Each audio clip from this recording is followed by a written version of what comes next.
What is up, everybody? Welcome back to Real Estate Uncensored. We have no guest today. This is one of the rare Friday live episodes.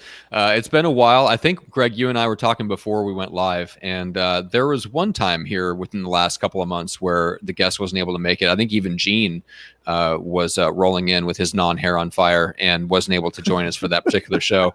And yeah, Gene caught that. And we actually had to do a Q&A episode. We don't do those as much anymore. And so we're going old school. We're answering your questions. So first of all, if you're joining us live, make sure to throw your question and we're talking about sales and marketing questions, not operations, transaction coordination. We don't care about all that stuff. It's really about what gets you more business, what gets you in touch with more people online, what gets them in the door and gets them appointments to say yes to you, and what actually closes the deal. So that's the things that we're talking about. We're talking about scripting. We're going to talk about farming, neighborhood events. Where does your business come from? What if you do and you land in a brand new market and you need to get business fast? We're going to cover a lot of stuff. And if you've been hanging around us, you may have heard some of the stories that we'll share before. If you're new to the show, this is going to be a great one for you. And if you have any, give us a gnarly question. Like, what is the toughest, most gnarly question you can think of for agents? Even if it's just not a problem you have right now, just if you're watching right now, throw it into the comments so we can have some fun. So first of all, Greg McDaniel in the co-pilot seat, looking very dapper today. What's up? I am. I'm always dapper. I mean, this is just how I roll. I mean, Matt, we've discussed this multiple times on how I'm so glad that you're not wearing a hoodie and a baseball hat, because you know how that bothers me. And I'm always showing up good looking every single time. You can't keep a straight face through much of that. Come on now.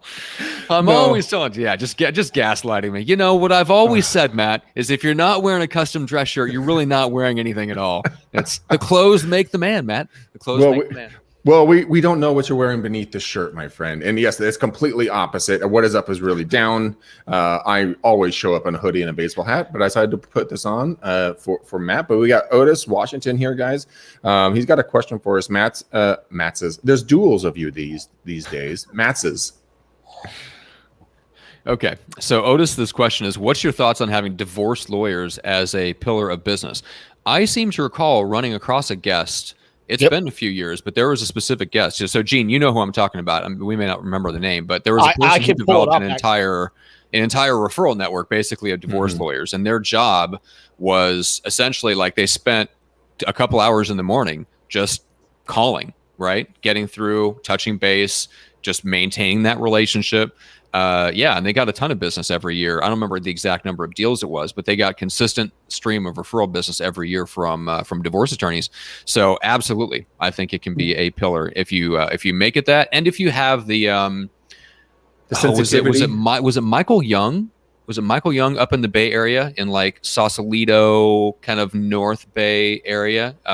Gene, see if I'm right about that. I seem to remember him being the one that was calling lawyers, and he said you have to have the personality to get through to them.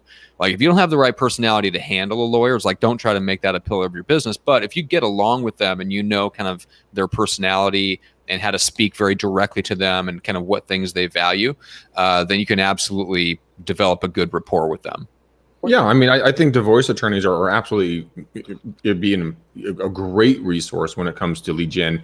Matt, who was the gentleman we had on, younger guy? He had he's part of a company that gave divorce leads and death leads. Oh, Matt from Rebo Gateway. Rebo Gateway, yeah. You can go to Rebo Gateway. You can buy actually the divorce leads, and you can have direct conversations. And then once you build the relationship with the actual people who are unfortunately going through a divorce, you can absolutely, figure out who the attorneys are, then work the backwards funnel, right? So build the trust from the clients, talk to the attorney, say, I'm representing Bob and Sue. Unfortunately, they're going to be splitting up, and that's a horrible thing. This is what I do. And you can kind of come from a place of already actively working in that environment. So 100%.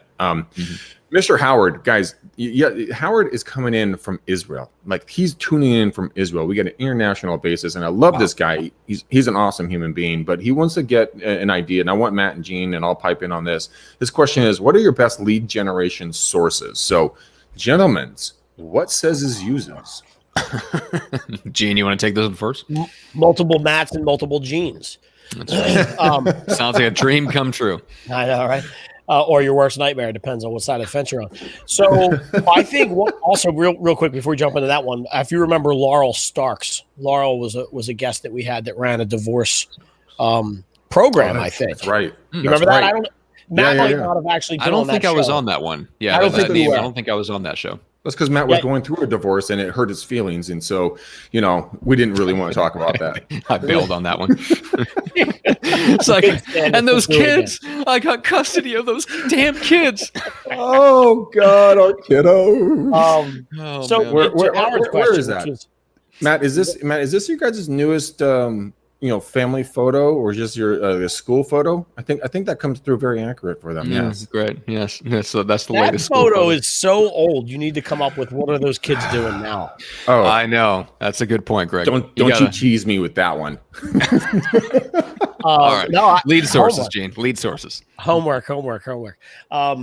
Lead sources. So for me these days, I'm really big on the organic reach. I mean, I'm finding people that are doing their lead gen via Facebook ads and pay-per-clicks and all that stuff. But I think there's something to really be said about doing live videos and first off, providing enough information for everybody where you keep them entertained, right? Like they keep coming back for a little bit more and more. Show a lot of your real self in these things. These days, it's not about highly produced content that looks like a Nike commercial. It's more about, what is this goofball doing in my feed right now? Like, you see a lot of that from me, and that stuff always seems to get me the most reaction, and those reactions turn to conversations. Those conversations sometimes on a percentage ratio turn into leads. And I just, one of the things we're doing in my business and with some of my partners is we're trying to convince agents to do that challenge the lead, the 30-day live video, one a day. And it's working for people. If you have a decent following, part of it is that you have to sort of be dynamic. Like, there are people that get on video and you're like, dude, I can't watch 3 seconds of this guy. It's torture. But if you have some kind of personality and something to offer up and give, and have a decent circle of people that are active and that will engage you in conversation. For me lately, that's been the best bang for my buck. I mean, the ROI on not spending any money and spending a minute of time on Facebook is, infinite. So here's the question. I don't agree. But you do agree or don't agree? I don't agree. I don't think, at least not for introverts. At least I think the organic reach is getting tougher.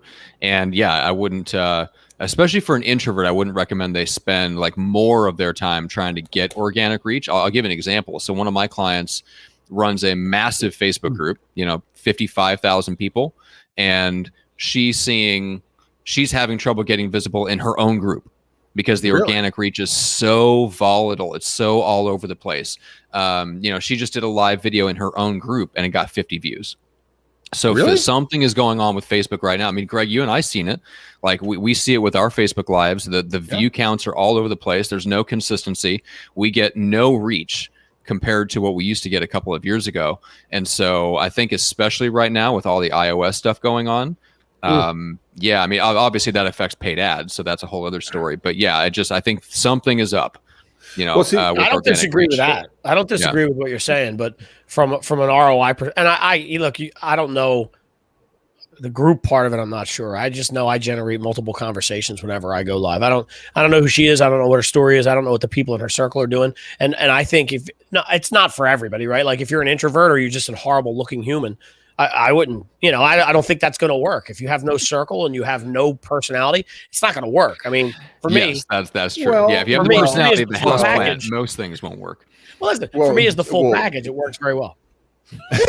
That has to be Gene's backup nickname, the full package. Gene Volpe, the evil bold ninja, the full package.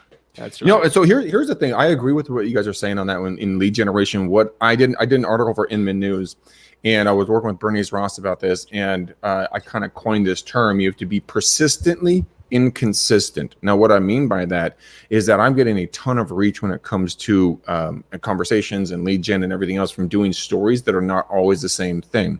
So a lot of the times people are posting, like I have a friend of mine who only posts about how they work out. I have other folks who only post about certain things, but when I post about crazy shit, like they're obviously healed now, but these two fingers, I was gardening in the backyard like a dumbass with no gloves on. Dude, I slashed my hand open like big time, and it was just gushing blood. And I posted it, had over 1,300 views and like 75 or 80 comments on it, right? And so be consistent, but be inconsistent on the content you post, because it's like any good movie. If you don't have something that's intriguing and entertaining, like Matt said, people are going to be they're going to tune you out. So would you guys say, with lead generation for stories and or posts, or just stories? And what platforms would you guys go to? I mean, I have my opinion, like I always do, but oh, by the way, Nick Sackis is telling you, Matt, I'm waiting for my car to be washed. So there it is. I'll be sending a minion to your place shortly. Okay. So if I was going after organic reach, which I'm not, but let's say I was going after organic reach on social media right now, I would do Instagram stories. If I had a Facebook account, I have my Instagram stories tied so they automatically post as Facebook, not because I expect people to watch the Facebook stories, because they don't. If I do the rare Instagram story, that gets more traction than it does on Facebook. So that seems to be where Instagram is rewarding your effort, because they want that to take off, right?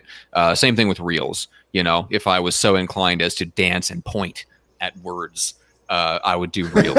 I would actually pay you to do that. I would pay you to do that. I am not. There is no amount of money in the world that you could pay me, Greg, that would get me to dance and point at words. But hey, if you like it, good on you. That's what I would do, because the bottom line is, like, if you're going to chase organic reach, you've got to give the social media companies what they want, which is they want real-time content and real-time engagement. So do a reel, and then when it posts, you got to stick around and engage. And when people comment on it, comment back, take it into the message section and start messaging people. Otherwise, you're not going to get a ton of benefit out of it, because you're not giving the social media companies what they want.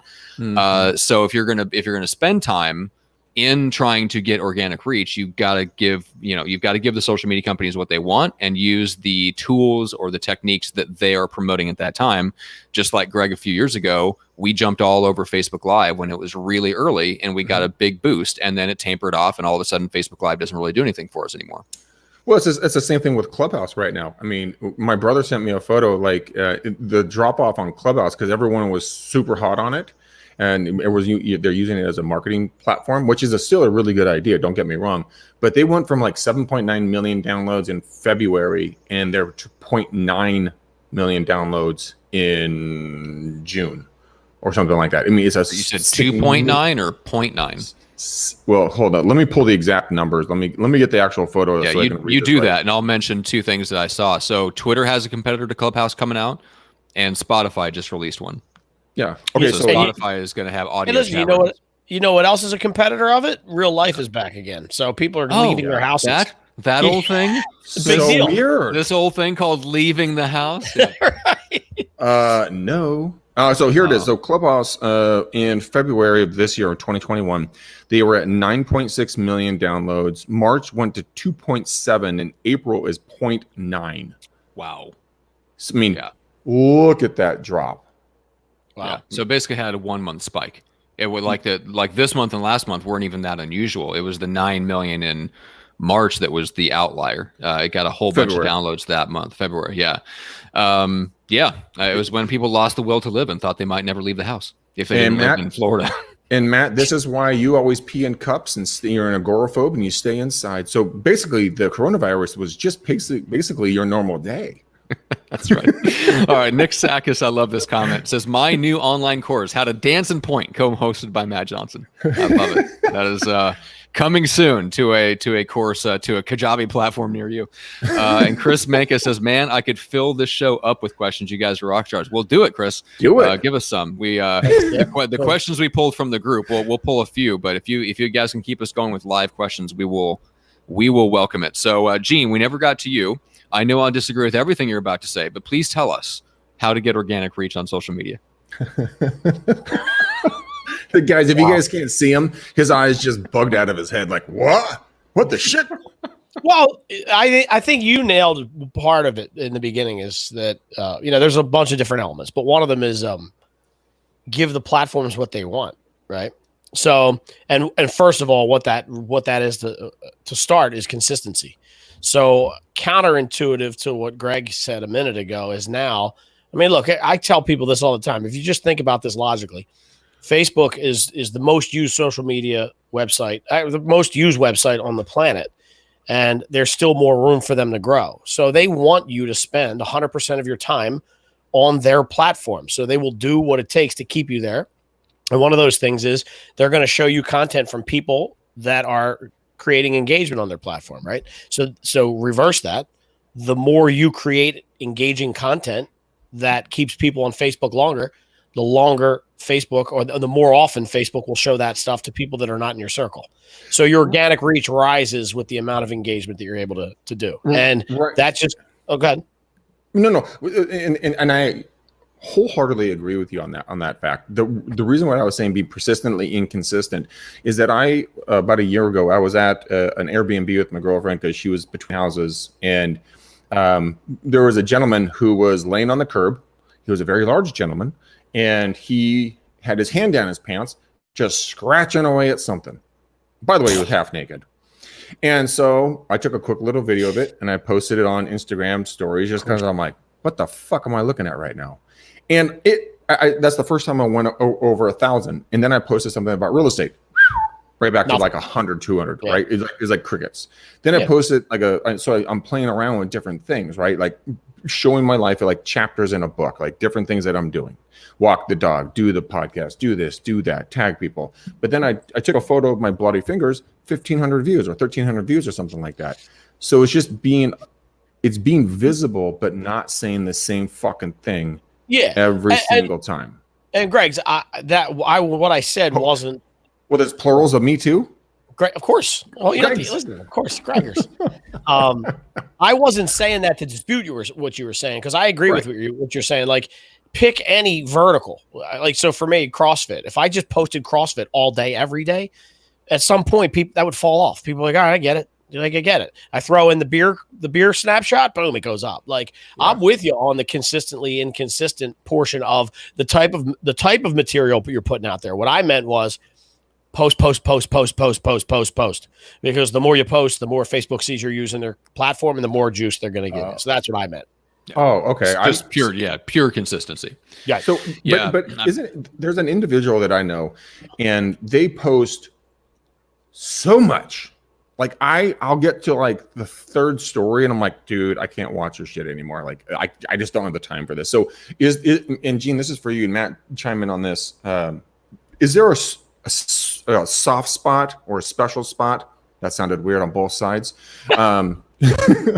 Where you should post a certain amount a day, like two. Like I do 2 a day. I try to do two stories a day, so that people don't get overload of McDaniel. Which Matt is very thankful that he and I live 2,000 miles apart, and Gene I've never met. So I mean that he's blessed on that front.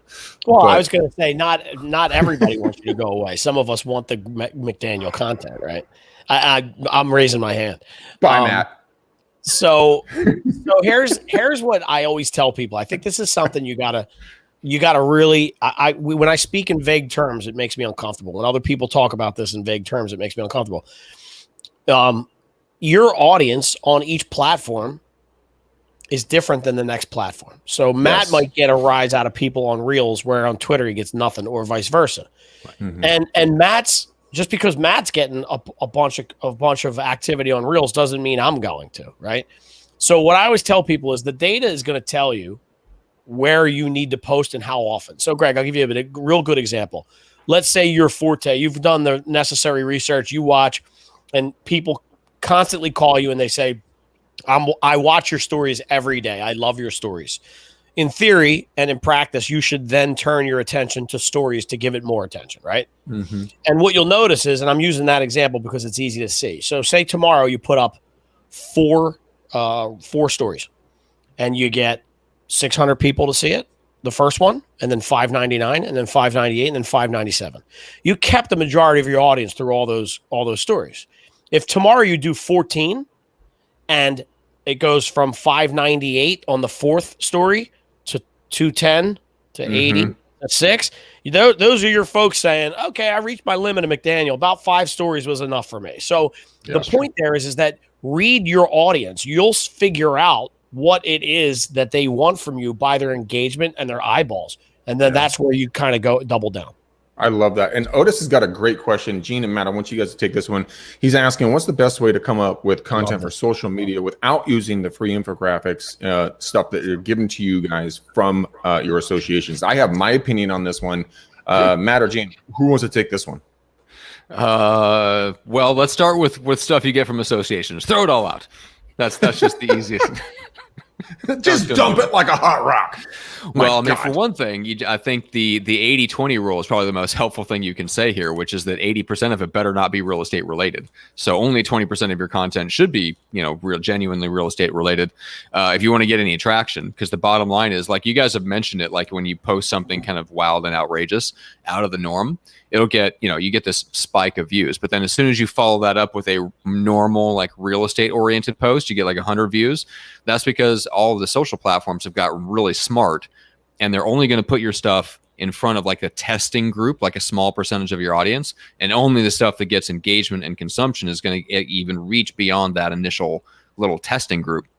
So if you're putting out nothing but, real estate content to an audience that mostly doesn't care about that most of the time when they're not buying or selling a home, then you got to give them other stuff to care about. So that's got to be community stuff, wine, if you're a musician, like there's all kinds of roads to go down, but basically you're looking for stuff that people in your social circle and the types of ideal clients you want to work with, what's the stuff they care about when they don't care about real estate? Talk about that 80% of the time, and then sprinkle in the real estate stuff 20% of the time. Yeah. So I would argue with you that your number's low, right? I think I'm more of a 90. Which one? Oh, 80? All of them. I'm more of a 96%, 4%. So I would ask you this, Matt, and on a regular basis, what does Matt Johnson? What do you? This question is great. What if your guy says, "What if your life is super boring and you're just cold calling all day long? I have no content." I feel you.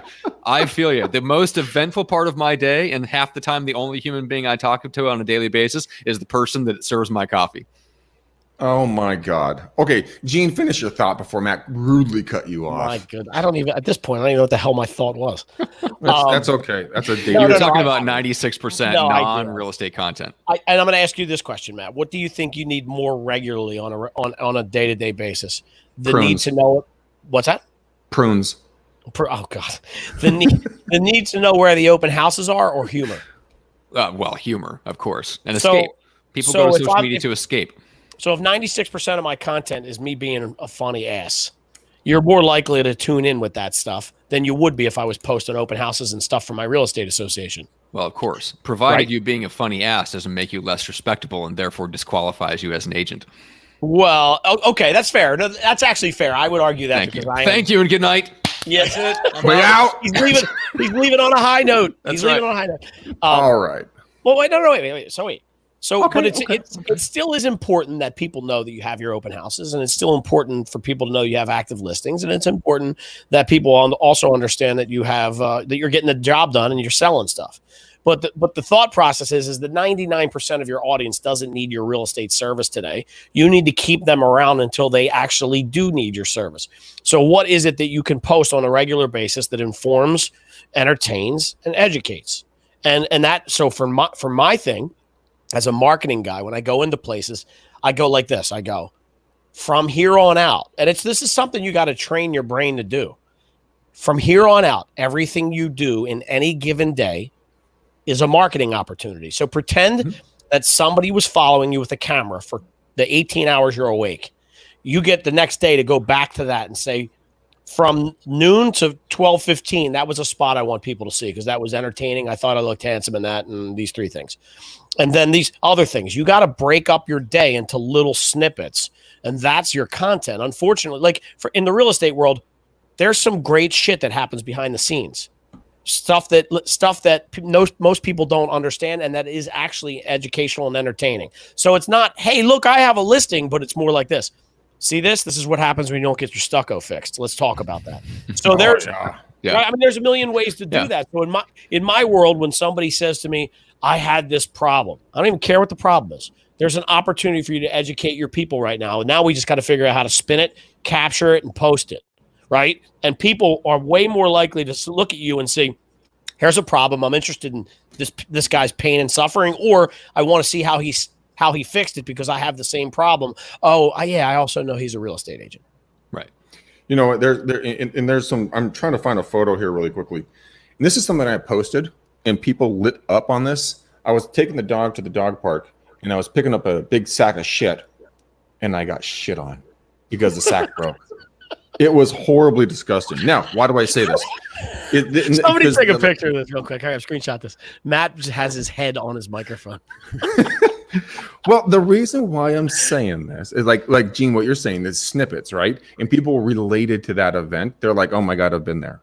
But I mean, if you want to get some real lead generation, content to post, I mean, one of my first things that I would do is I would go over to Pinterest at a zero cost basis and, type in like funny real estate photos or something like that. Cause there's like funny stuff that people put out there, like toilets in the middle of a hallway or on a stairwell, or like doors they cut around toilets, or you name it. There's some good stuff there. You can put some captions and get some engagement. The other thing is I use a company called Ghost Poster. Coach Monica, she's a good friend of the show. She has this company. It's like $200 for the year or something. And if you don't want to go to Pinterest and figure this out, you can go to Ghost Poster, pay them $200. They will send you something at 4 o'clock in the morning. You can just literally repost it and you're good to go. Also, Keeping Current Matters. So KCM is another great resource for actual information. If you want to go and really kind of dig deep into your local marketplace, go to neighborhoodscout.com and you can then type in your zip code or zip codes one at a time, and then you can understand the local real estate information on a this is a sword, not a scalpel. So if the numbers are a little bit off, just run with it.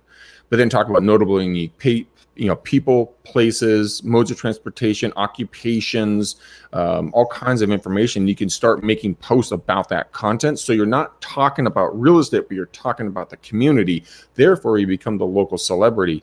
And then also, of course, go to what is the name of that website we can go and get deals off of? And it's national. Do you guys know what I'm talking about? What kind of deals? Like business deals. Like you can go and get like a tire change for 25% off. Go to local salon, Groupon? massage. Groupon. You go to Groupon, guys, and this is a hack that beats almost all hacks when it comes to creating content. Go to Groupon, find Bob's Bikes that's giving 44% off on a bike tune-up, right? Whatever the numbers are going to be. Take that, contact Bob's Bikes and say, hey, I want to do a story on you at a zero cost basis. I want to offer the exact same thing you're offering to the general public, to my clients directly who tune in. Would you be willing to do that? You will have a 100% adoption rate on this. I've never had anybody say no, because Groupon will take up to 50% of the proceeds on the back end on top of their marketing fee. So it's a way to really already find the deals, network with your local businesses, and then talk about your local communities through Neighborhood Scout, Keeping Current Matters, or KCM. You're going to keep up on what's going on in real estate. Ghost Poster and Pinterest will help you guys post stories. So I have two things I want to add to that. First off, I want people to understand how my mind works as a marketer. If I was employed to market for this show, the first thing I would do is I would cut that piece out where Greg went, and I got shit on. And I would run that over and over. And I would say, if you want to know what else happened to Greg this week, tune into the show. And I know people would click that link, right? That's number one. Number two, Greg, I love your Groupon thing, number one. Number two, I want to say, here's another untapped resource, I think, for a lot of real estate agents. Like one of the things we like to do is like a real estate minute or a marketing minute or some kind of educational thing where you just get on screen, you do something for a minute, you post it out, whatever. And it checks all the boxes. It's video, it's educational, right? Like it's good. It's you personally. And I think a lot of times people don't look in their sent box. They're in their emails. So think about the sent box in your email. I know there's a ton of real estate agents that watch this that get 1 million emails in a month. And I tell people, if you've answered 100 emails in 30 days, I could sit down with you at your desk and in 1 hour have a video idea for you for the next 5 years. Because if you have people in your circle that think enough about you, to ask you a question, there's probably other people that have that same question. If you know the answer, why wouldn't you share that? And that'll generate some kind of interest in, like, you'll just get people on your feed that go, oh, you know what? I never knew that. That's awesome. And I think it's a really easy way to help people understand different elements of your industry while portraying the fact that you're the expert. Yeah, 100%. You know, that brings up a good thing. I mean, two things I'm going to dovetail on that with, because I know Matt is eagerly not wanting to talk, so we're going to allow him that courtesy in this show. But one of the things is, like, I had an email from a client the other day, and we wrote a contract. We were going to go into contract, but then we found out that the condo development that they were in or wanted to buy in didn't accept FHA loans because they lost their ability to do that. And so maybe doing a video on what does it take to be qualified in condo communities to have an FHA qualification, and then one, you get smarter. Two, your people around you think that you're a genius, even though Matt doesn't think I'm a genius, which I am. Qualify them at 2,000%. But another thing, what do you think about doing crazy marketing ideas? I mean, I've come up with some of the batshit craziest marketing ideas. Like, we bought 2 moving trucks and plastered our faces on them and drove them around. I got a Zion XB, plastered our faces on it, drove it around. I bought custom coasters, which were, by the way, guys, they're like 5 cents a pop for full color. It's unbelievable. We gave 50,000 of them to one restaurant over time, got multiple deals off of it.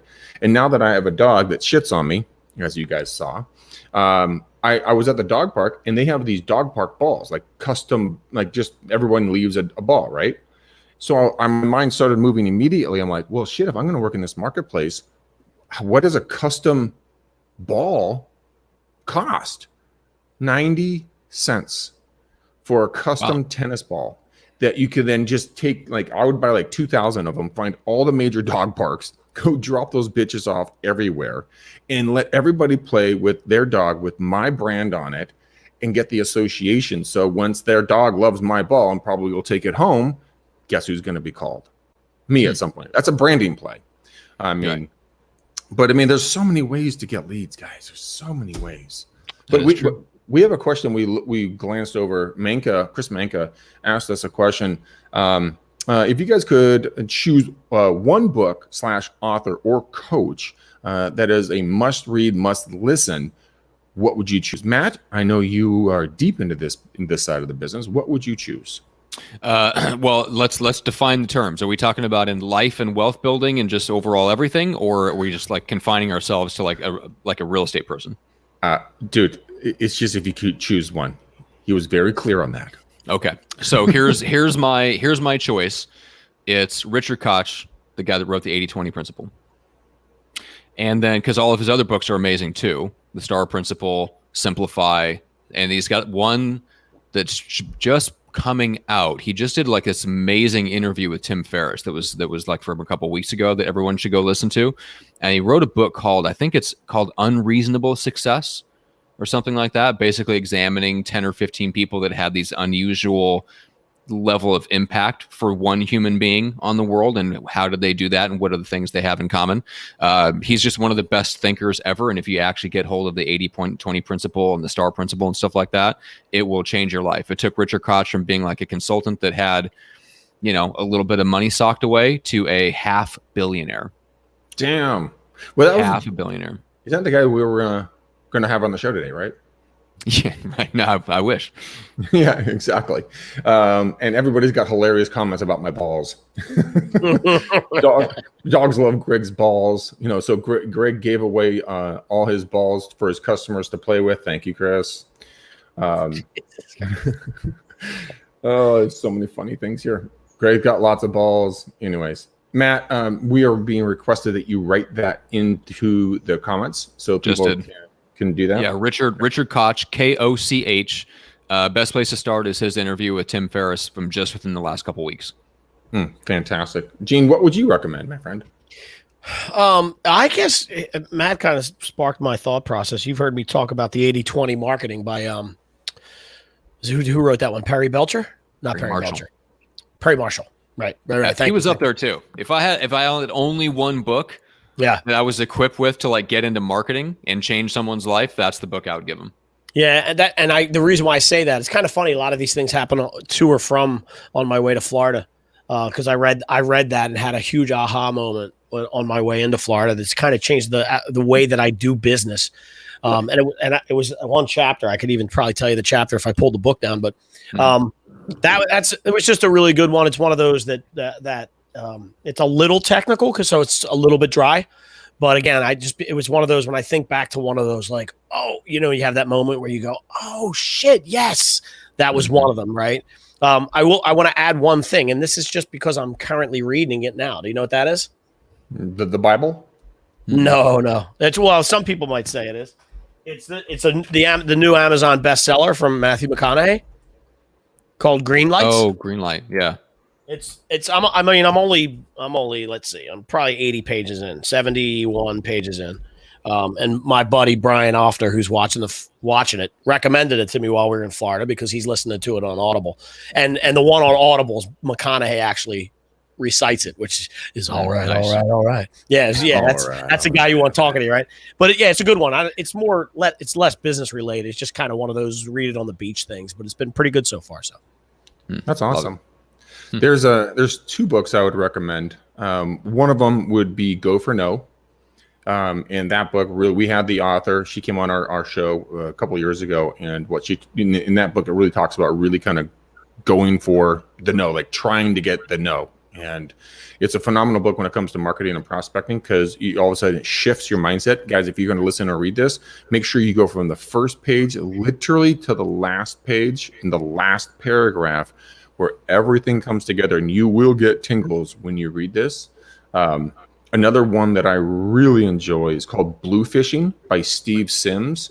He's this big burly, English guy who used to lay bricks, and he does some insane out of the book marketing kind of ideas, and kind of what he does, like just one of them. And it's something I actually did, by the way, when I went to Tokyo in Japan a couple of years ago. What he recommends is, he says, whenever you go on a trip, go to your bedstands and where they have those little notepads with the address and the state and the city and everything else of where they are.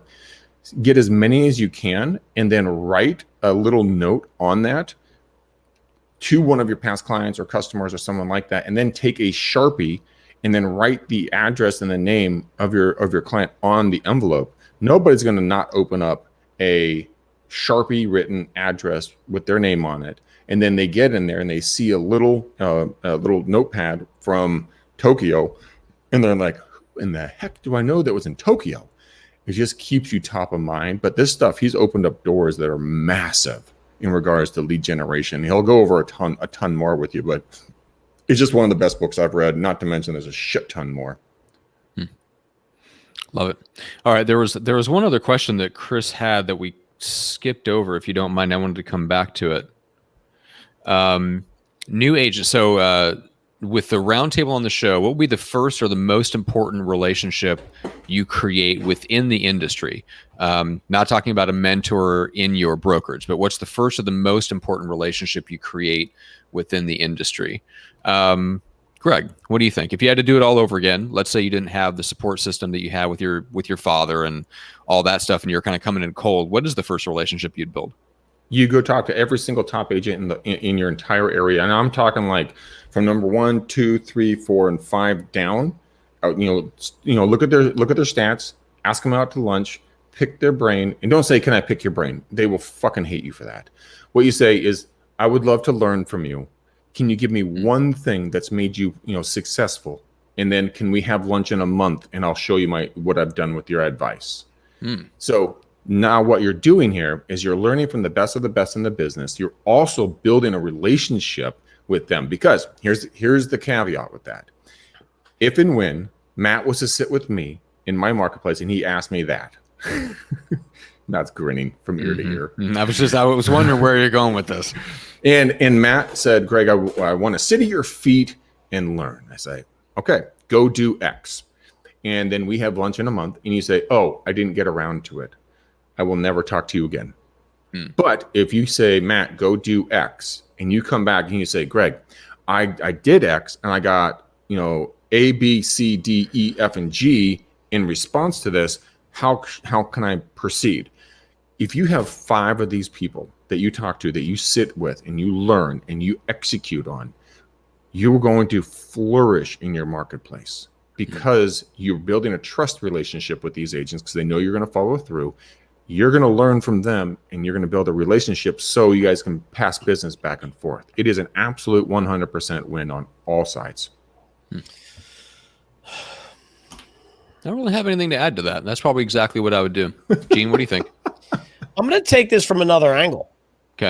And I don't know that this is going to be the statement I'm going to make might be all over the place. But here's what I've learned in 46 years of life. And it's only been recently where it's really struck me and it's standing out. And I feel like I'm developing a keen sense when I recognize this. And that is surrounding yourself with people who believe in abundance. And here's what I mean. I don't care if you're in the mortgage industry. I don't care if you're a title agent. I don't care if you're a truck driver. If you and I roll together and I know that you're in a space where competition to me doesn't exist anymore because I'm not competing with anybody but myself. Mm-hmm. I think that I want to work with people that will cooperate with me, right? So when people come into my life, I'm more interested in them getting a benefit out of me than the benefit I'll get from them. And there's like in my world, I always say I trade marketing secrets with other marketers. Me and Nick Sakis have calls all the time. Most people would look at us and go, "You're on the same show together. Who gets the leads?" And I told him up front, I could care less, dude. There's enough money in my area that I don't need to compete with Nick Sakis for leads. I don't need to compete with him for that. And so what that does is that drops the barrier and allows Nick to tell me some of his greatest secrets in marketing and me to exchange that because there's no longer, I don't want to, you ever with somebody and you're like, I can't tell you all the secrets. I'd have to, no. If you ask me my secrets, I will tell you every single one of them because something's going to happen. You're going to make money and remember me because of it, or you're never going to do it anyway. So it's not like it's going to. There's that too. Right? Exactly. Yeah. 98% of what I'm going to tell you, you'll never do. It's just, that's just how humans operate. But I think it's very important that you roll with people that have the same values and mindset as you, that don't see you as competition, and that want you to win more than they want themselves to win, and you will always be in a good place. That's what I think. Dude, you nailed that one. I mean, every single time, when I was the head coach of my last brokerage, something that was very unique about that is that I literally took our team's playbook, all of my resources, all of my connections, everything I had, and I put it into the training material. And guess what? 99.9% of them did absolutely nothing with the information to the level that they could have done with it.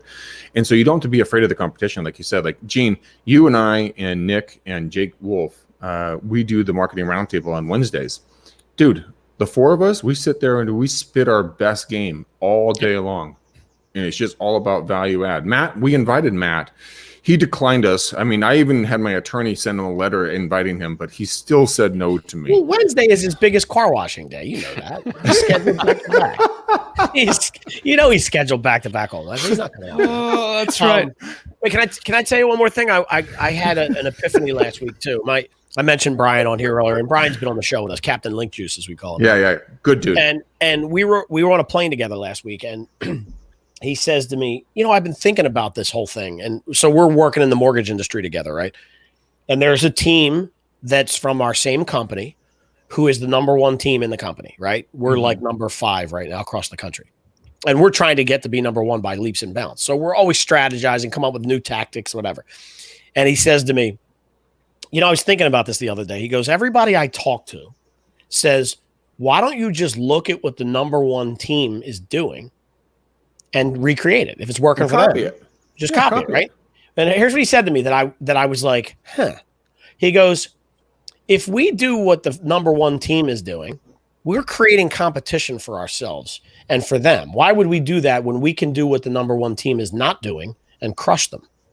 And I was like, huh.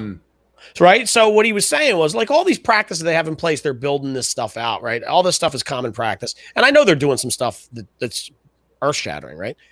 But if we take that and just continue to run our business the way it is and add some variables to it that nobody else can compete with, we're always going to win that game, I think. And I just thought like that applies really to any business. If you do what your competition is not doing, there's a space for you, I think. Within Well, reason. that's a very thin line to walk, though. I mean, because there might be a reason why they're not doing something. But in the book Blue Fishing with Steve Sims, that's exactly what he preaches. So I agree with it. But there's also like, if they're not door knocking in a gated community because it's illegal, and then you decide you want to go door knocking because they're not door knocking.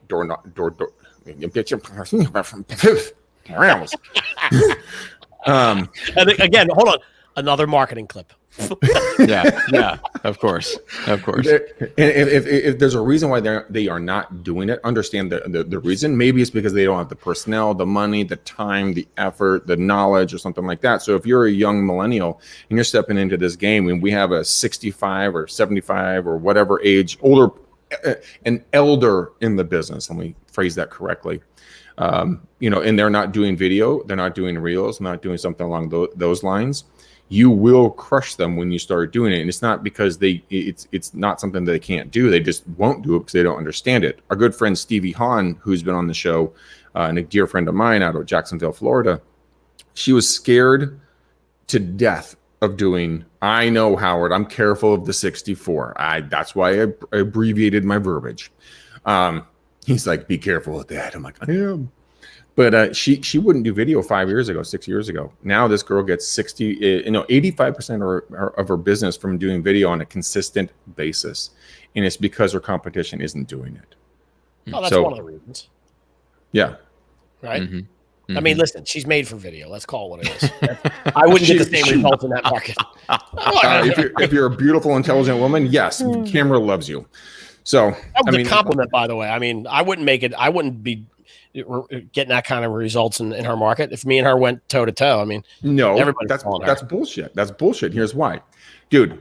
You did the hashtag with challenge to lead end of last year, and then you did hashtag always handsome or consistent handsome or whatever it is, staying handsome, dude. Your response rate, you had people dropping gifts off on your front door because of what you were drinking or eating or talking about. So that's bullshit. If you're real and you're consistent, people will gravitate towards you. That's fair. Thank you. I know. I think that's fair. I can't argue that one. Yeah, I can't argue that point. I mean, everything you just said was true. I mean, I'm actually getting thirsty and hungry right now. I might do another challenge to lead video this afternoon. Oh, you're getting a little thirsty. like a 6-pack thirsty? What? Yes, of course. It's Friday. Let's go. Father's Day weekend. Oh my gosh. Yeah. Oh, good Lord. All right. Well, let's do this. Let's do a round of how do people stay in touch with us, and then maybe we'll finish off with one quick question. So, Gene, hey, how do people connect? Look who popped in. Whoa, Aaron Wittenstein. What's up, man? Toledo. Well, I've actually got a couple of questions from Aaron. So if he sticks around, we'll answer one of your questions, Aaron. I pulled a couple from your group. All right, let's do it. Gene, how do people reach out and connect? Right now, I'm sending people to my Facebook. We're doing a revamp of our websites. So just hit me on Gene Volpe, digital architect, or Gene J. Volpe is my personal profile. I have a couple spots left there that you can still get in touch. And the Gene Volpe on Instagram. Sweet. Greg, how about you? Guys, I want you to call Matt 402-551-1136. That he will book a time for you to get on my calendar, which is awesome. In all honesty, guys, go ahead and reach out to me. We are working to build our EXP team. We have incredible stuff going on. We are building out a trucking side with Clever Leads, and I can explain to you guys how that can be utilized, how you can knock off 70% of the moving costs, and how it's really been a really good move in regards to us getting recruits. So yeah, reach out to me, 925 915 1978. And this is actually no joke, guys. Like Jake and I we're talking about this, and he put it together with a guy out of Las Vegas. And dude, I haven't even marketed this thing, and this is only through our EXP team. And I've already gotten 3 referrals. They're like, wait a minute, I heard from so-and-so that you moved me anywhere in the lower 48 states at a zero cost basis. And I said, yeah, do you want that or a barbecue for your closing gift? What would you like? And they're like, well, we want you to move us. So that's just one of the things we're doing. Matt, I know a little dirty secret about you. Do you know what I know about you? What's that?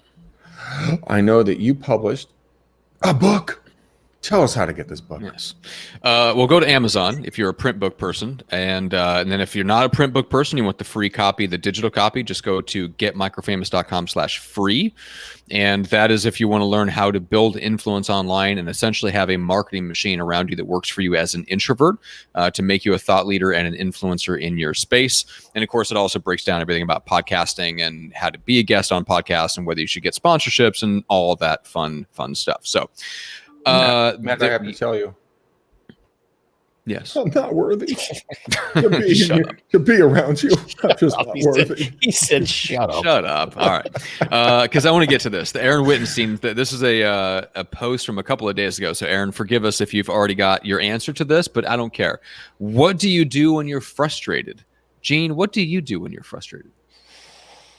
I drink heavily. Oh, my God. I was going to say the same thing. No, I'm kidding. I'm only kidding. When I get frustrated, I actually step out and go to the gym. That's what I'll do. If I start to really get a sense, well, there's two things. Number one, I have to ask myself, have you had your coffee yet today? Because that sometimes that triggers it. If I'm caffeine free till 10 or 11 in the morning, I get like nah.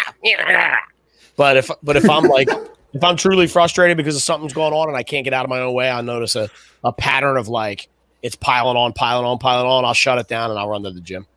Nice. That's actually really good advice. I do the same thing. Like if I'm like losing my marbles, this is an honest answer. Either one, I will start drinking, and it will be like on a Friday afternoon. Like if my clients have just been dicks all week, and I'm just like, I just can't take you guys. Sit out in the back, look at the view. Most likely, what I'll do is I'll grab Pupperface over there, and he and I will jam up to the dog park. And go for let him run my anxiety out of me as he runs his out of him, or just take him to the ocean and sit there and listen to the waves crash, watch him run around. He tries to eat all kinds of things on the beach, which is hilariously horrible. But it's just getting out and change. I guess the biggest thing is changing the cadence of your life. Doing something out of what's normal and finding some sort of joy. Like if you want to go and grab a beer at a different bar, or if you want to try this pizza place, or if you want to go to this different dog park, or if you want to go take your kids to this different playground, just change up the cadence is what I found to be incredibly valuable. I took the dog to the beach the other day. It was like one of the most fun things I've done in a long time. My car is destroyed with sand, but it was so fun. That's right. Yeah, change the pattern. That's got to be a pattern interrupt, right? I like what you said there. Pattern interrupt. That's what it is. It's like if the pattern is piling on and it's your anger and frustration and people shitting on you and all that, change the pattern. Get out of that space and do something that sometimes it's like Manka said, bourbon and cigar. Don't judge me. I ain't judging you. I'm join you, right? Like, but for some people it's shooting a gun. Sometimes it's shooting a bow and arrow. Sometimes it's taking a drive. I mean, whatever it is, it's the pattern interrupt that's the most important part. Or it's just calling Matt. Or it's just calling Matt and having him get annoyed and then just hang up going, hee. I annoyed Matt. I would not recommend calling me. Tony might have the best comment here. He says, when I'm frustrated, I make memes of Greg as Batman. He does. Hold on. Where did it go? I think I have it here or it's somewhere. Marketing genius idea. Bobbleheads of Greg, Gene, Jake, and Matt. Can I order a set? Oh, that's hilarious. All right, guys. Yes, you can. Yes, you can. Yeah, that might be the quickest 59 minutes of the whole week. Yeah, that was fun. That was a lot of fun. Mm-hmm. That was fast. Well, it's because there's only 53 minutes. So okay. That's why it was fast. Actually, 9 seconds will be 54. So, all right. So let's wrap a bow around this lovely episode. Let's make it sunshine yellow. Okay. And Gene, what is your color? You got Tony's thing up there. Let's make it Tony Barbarino orange. All right. Let's make it Tony Barbarino orange. And Gene, Matt, what was yours? Oh, sunshine yellow. So we have orange, sunshine yellow, and Tony Barbarino, whatever, orange. Fuck it. Yes, whatever. Orange. Yes. We're going to move on with It's this. a two-tone bow. I don't know when you started doing this, but the two-tone bow is the horrible idea. Can we just do a single color, please, for the love of God? If anybody can actually make a custom bow, can you guys send some of them to me, and I'll send them to Matt, and he has to wear them on the show from now on. Anyways, Guys, we love you to pieces. Thank you so much for watching and listening to the show. We could not do this without you. Go ahead and go to anywhere where you guys get and listen to your podcast or YouTube videos. Give us a 5-star, not a 2-star review, so the algorithms will be picked up and we can share it to additional folks. So, guys, until next time, we love you. Happy Friday. Peace out, ninjas. We're gone.